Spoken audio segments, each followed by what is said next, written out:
Magandang araw mga boss amo.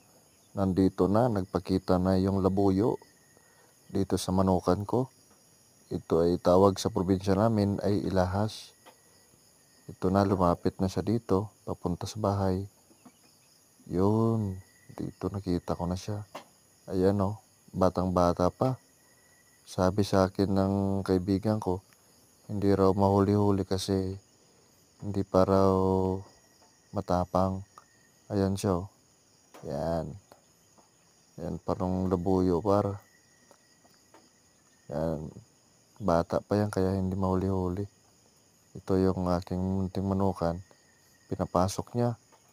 Pumupunta sa mga babae ng mga manok. Yan, hinayaan ko na lang par. Yung kinakatakot ko baka paluin niya yung mga tandang natin par. Yun ang delikado kasi mahaba yung tahid niyan eh. Yan, nagpakita rin sa wakas. Yan, ito na par. Share ko lang para yung mga update sa ating munting manukan dito sa Negros Occidental. Wish!